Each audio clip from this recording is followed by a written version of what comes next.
Ang mga nakakakilabot na kwentong naririnig natin tungkol sa mga taxi cab ay ang mga ginawa ng mga driver na mapang-abuso sa kanilang mga pasahero sa pamamagitan ng overcharging o labis na mataas na pagsingil, hold up, at pangmamolestya sa mga kababaihan na pasahero.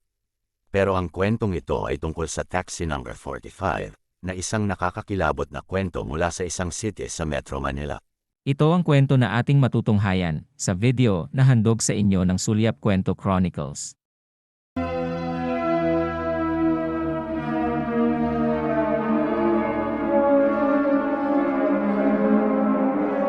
Isang maambon at madilim na gabi nung oras na iyon.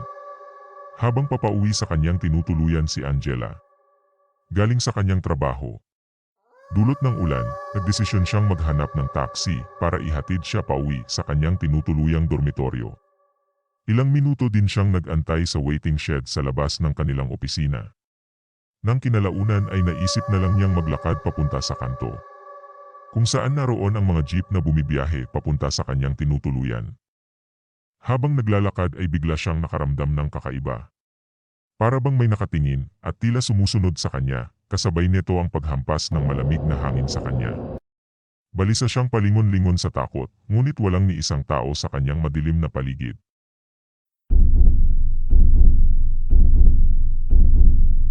Higit 3 minuto na siyang naglalakad, nang bigla siyang may naramdaman sa kanyang likuran.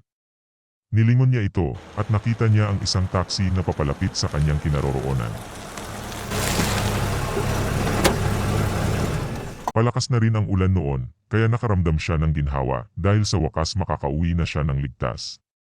Pagkapasok niya sa taxi, ay binati niya ng ang taxi driver. Magandang gabi po.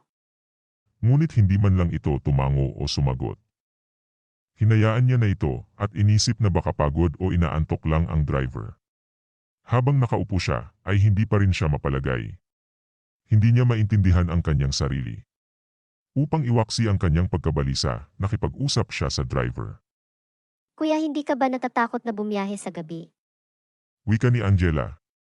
Hindi sumagot ang driver, ngunit nakita niya sa salamin sa harapan ng driver na ngumisi ito ng nakakatakot. Isinawalang bahala na lamang niya ito at patuloy siyang nagtanong hanggang sa napansin niya na hindi pa din sumasagot ang driver. Nanatiling tahimik at hindi kumikibo ang driver. Sa puntong ito ay nakaramdam na ng kakaiba si Angela. At taimtim na lamang siyang nagdasal.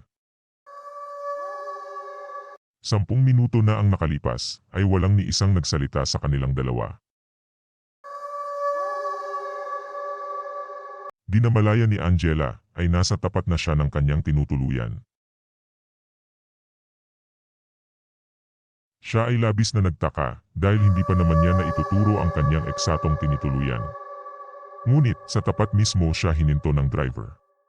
Sa takot niya ay agad niya munang binuksan ang pintuan ng sasakyan at kinuha ang pera sa kanyang wallet para magbayad ng pamasahe. Ibinigay niya ang pera sa driver. Nilingon siya neto at sa sobrang takot. Si Angela ay napatakbo nang makita ang totoo netong mukha.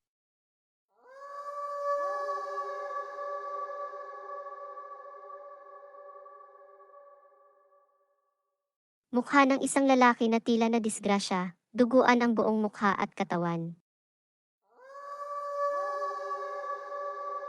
Sa sobrang takot niya ay napasigaw siya. At agad na tumakbo palabas ng sasakyan.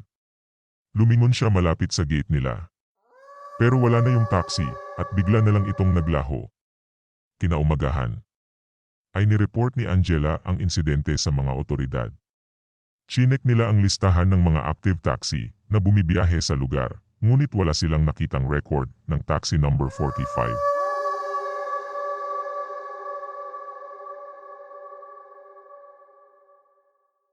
Hindi mapalagay si Angela.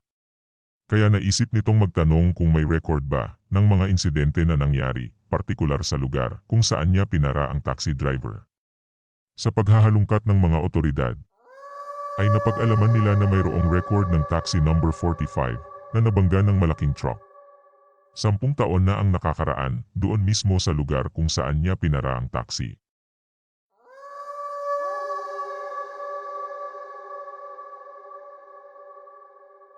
Takot na umalis si Angela. At di makapaniwala na ang kanyang nasakyan ay ang taxi number 45 na nadisgrasya.